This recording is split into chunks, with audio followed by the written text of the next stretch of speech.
Welcome to Justice Throne. We appreciate all our viewers worldwide. Kindly tell us in the comments where you are watching from. We would like to hear from you. They filmed him praying, laughing like he was some crazy old man. But 40 minutes later, that crazy old man was the only reason the mayor was still alive. They laughed when he dropped to his knees. A black man, mid-60s, gray in his beard and spine, but not in his eyes. He wore a long, faded coat and scuffed leather shoes. Didn't look homeless. Didn't look like much. Just a man praying out loud on a cracked stretch of sidewalk across from City Hall, hands raised toward traffic, murmuring something nobody cared to hear. At first, people ignored him. Then came the phone cameras. A white campaign intern in a navy fleece vest snorted, lifted her iPhone, and started recording. "You guys, I swear, there's a preacher literally trying to bless the concrete." Laughter echoed behind her. Someone shouted, "Yo, tell him the mayor don't do miracles." He kept praying, face tilted to the sky, lips moving with calm precision. No sign, no shouting, no performance. Just the whisper of words, carried on cold wind, too soft to catch, too steady to mock. But something in the air began to shift. Not a noise, a stillness. Across the street, security was setting up barricades in front of the marble steps. The mayor was scheduled to give a press briefing at 11 o'clock. A new policing reform package. Cameras already mounted. Reporters checking angles. Nothing unusual. But on that sidewalk, Elijah kept praying, like he knew something was coming. The campaign intern zoomed in on his face. "Yo, why's he crying?" He wasn't. Not yet. The lines on his face were just deep, etched like someone who had prayed through funerals and riots and hospital hallways, through nights without names and mornings without answers. Then he opened his mouth. "Cover him, Lord, even though they mock what they don't understand. Cover the head that governs this house. Let death pass by the doorway today." A beat of silence followed, jarring and out of place. The intern lowered her phone slightly. "Okay, what?" Suddenly, a black SUV pulled up, City Hall security flanking both sides. The door opened, and Mayor Hartwell stepped out. Sharpsuit, bald head gleaming under winter sun. He adjusted his coat, smiled toward the crowd, and waved. Elijah stopped praying. He didn't stand. He just lowered his hands slowly, eyes never leaving the mayor. Across the street, a photographer muttered, "We good to roll?" Then, a flicker. Not in the mayor's movement. In the crowd. A man near the back, behind a streetlight. Hoodie pulled low. Not moving like the rest. Too still. Too planted. Eyes locked, not on the mayor. On Elijah. And Elijah was staring back. Not afraid. Not surprised. Like he recognized something in the man's face. A shadow. A tremor. The campaign intern kept recording. Wait, why'd he stop praying?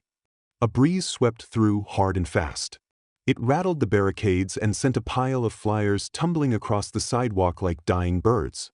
Then Elijah said one word, under his breath, but clear. "No." And with that he stood up. Not fast. Not slow. Just deliberate. The way someone stands when time is no longer theirs. He took one step forward, across the crack in the pavement. A hand reached inside the hoodie. Quick. Too quick. Elijah raised his hand, not to stop, not to fight. Just lifted it. Like he was blessing someone.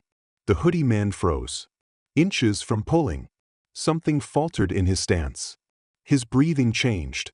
And across the street, Mayor Hartwell, still mid-wave, paused, confused by the sudden tension no one else seemed to see. Until Elijah spoke again. "Don't let that spirit win." His voice cracked. Not from fear. From weight. The kind of weight only carried by someone who's been here before. Maybe not on this corner, but in this moment, where everything tilts toward death or toward mercy. And still, nobody noticed. Except the hooded man. He didn't pull the gun. Not yet. But his hand trembled now. And his eyes weren't angry anymore. They were wet. Elijah stepped closer. One more step. No flinch. No retreat. Then a siren blipped once in the distance. Just a short burst. And in that frozen second, The man pulled his hand out of the hoodie, empty, shaking, and Elijah dropped to his knees again. Not to pray, just to wait. Everything stopped. Elijah didn't move. The sidewalk pressed cold and rough against his knees, but he stayed there, palms flat on the ground like he was anchoring the moment to the earth.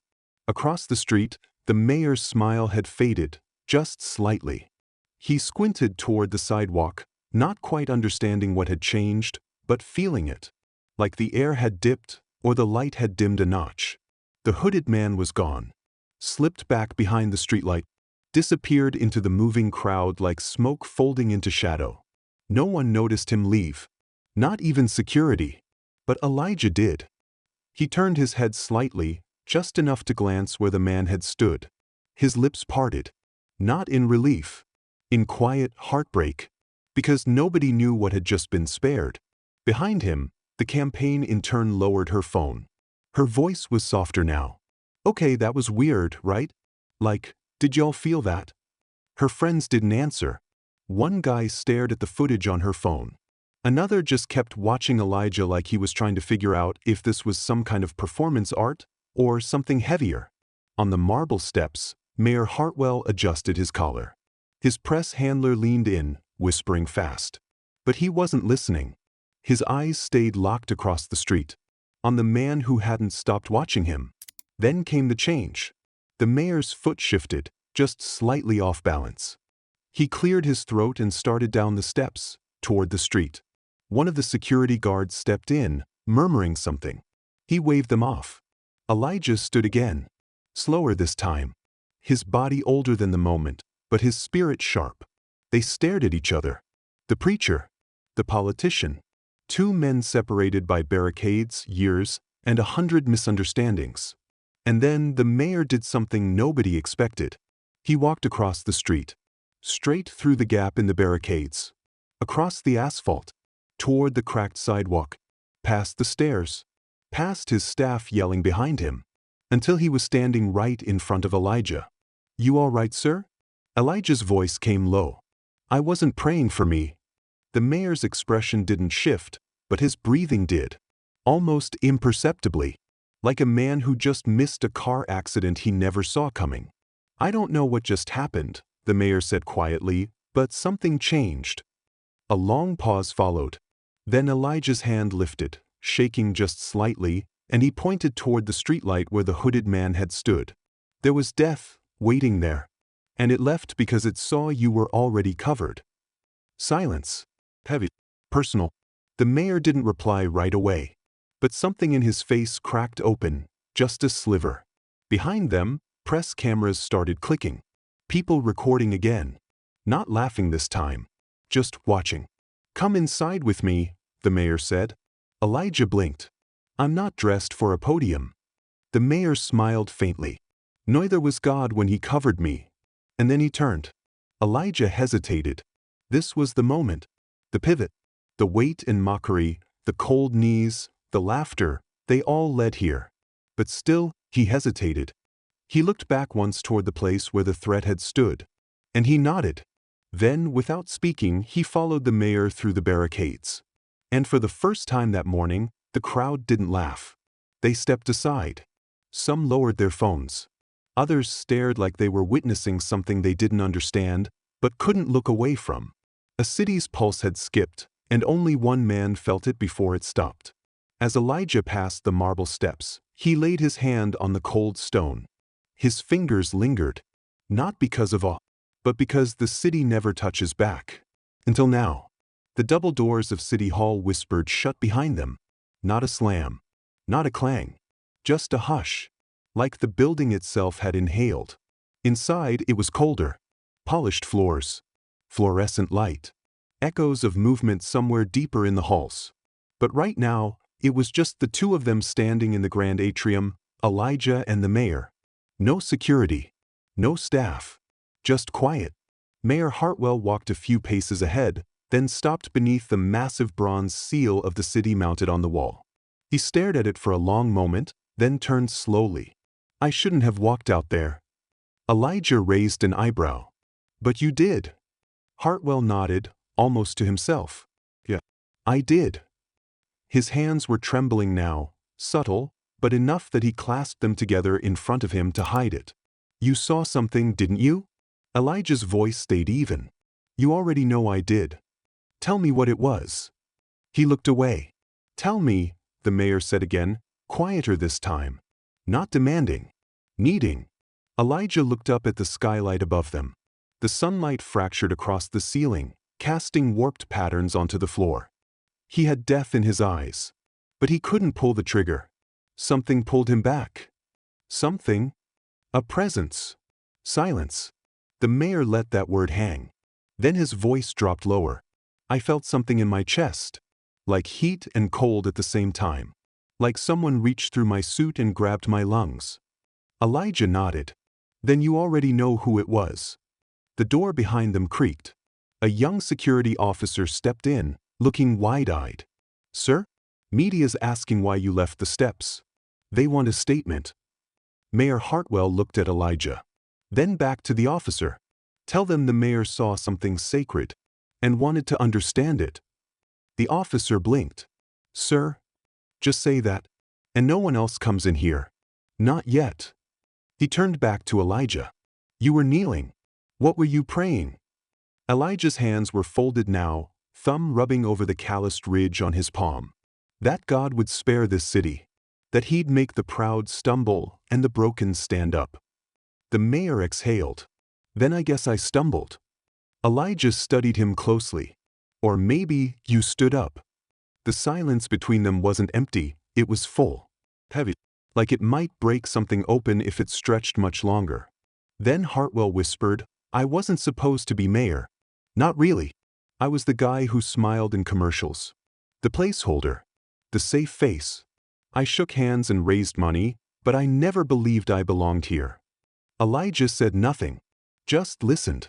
The mayor's voice cracked, barely. "And today, someone almost took me out. And the only reason I'm breathing is because a man they laughed at was kneeling in the street." He ran a hand through his hair, glancing up toward the door. "I don't know how to carry that." "You don't carry it," Elijah said. "You honor it." The mayor sat down on the cold steps at the base of the city seal. Not in power. In exhaustion. Then his phone vibrated. He looked at it. Froze. Elijah noticed. "Bad news?" The mayor turned the screen slightly. On it was a grainy still frame from a nearby CCTV camera. The hooded man. Clear now. Just seconds before he'd turned away. The gun visible under his jacket. A moment before it all could have ended. "Security just found this," Hartwell said. "They didn't see him. They didn't stop him. I was blind." "No," Elijah said softly. "You were covered." The mayor looked back up at him. "So what now?" And Elijah said, "Now you decide if you're going to lead like a man or like a miracle." Outside, reporters shouted questions at staffers. News vans multiplied. Twitter was already ablaze with speculation. But inside this room, time moved differently. No speeches. No camera flashes. Just a man in a suit, and the one who prayed for him, staring at a truth neither could unsee. Elijah turned to leave. But as he reached for the door, the mayor called out. "Wait." Turned. "I want you to come back tomorrow. No cameras. Just you. I need help learning how to pray." Elijah's face didn't move, but his eyes softened. "Just enough. I'll be here at sunrise." And he walked out. Through the doors. Past the press. Back into the street. Where people didn't laugh this time. Some nodded. Some just watched in silence. But one man, a man in a gray hoodie leaning against a bench across the street, lowered his head as Elijah passed. And whispered, "Thank you." But Elijah never turned back. He kept walking. Because his work there was only just beginning. The sun cracked low over the city's east end the next morning. Pale light cut across the skyline like a promise, one no one had quite asked for, but maybe needed more than they knew. Elijah was already there. Same coat. Same slow steps. But now he stood inside the city hall gates. A guard opened them without a word this time. No questions. Just a nod. Quiet recognition. The mayor had asked him back.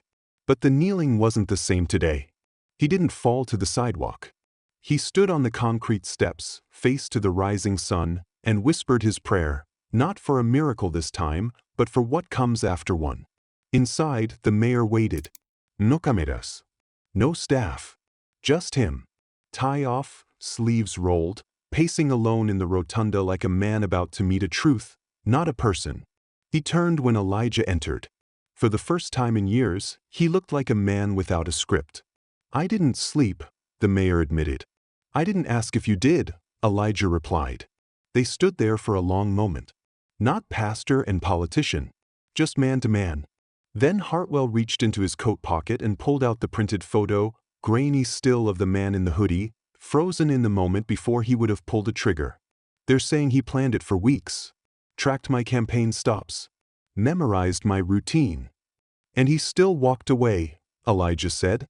He walked away, the mayor repeated, then added, but I can't. He laid the photo down and stepped closer. His voice dropped. You know what haunts me? I don't know his name. I don't know what drove him here. I don't know if he's still alive. Elijah nodded. Maybe you weren't supposed to know his name. Maybe you were supposed to remember yours. My name. Elijah stepped closer now. The one heaven calls you by. Not mayor. Not sir. Not public servant. The one that reminds you who you are without a mic in your hand. The silence between them thickened. Then the mayor asked, almost childlike, and what name is that? Elijah looked him straight in the eye. Redeemed. Outside the city stirred. A new day began. Horns, coffee carts, sidewalks pulsing with movement. But inside that building, something rested, something sacred. The mayor bowed his head. Not for a photo. Not for optics. Just a quiet surrender no one would tweet about. Later that day, when reporters pushed him for answers, he simply said, something tried to end my life. But grace interrupted it. I owe my breath to a man the city mocked. It went viral. Not because it was political, but because it was true. Clips of Elijah praying in the street replayed across newsrooms, stitched into TikToks, whispered over dinner tables. But no one could quite explain why it hit so hard. Maybe because it wasn't flashy. It wasn't loud. It was real. A black man, ignored, laughed at, brought low to the concrete, lifting up a prayer that would become the hinge of another man's survival. And maybe more than survival. Redemption. In the weeks that followed, Elijah never asked for a camera. Never sought applause.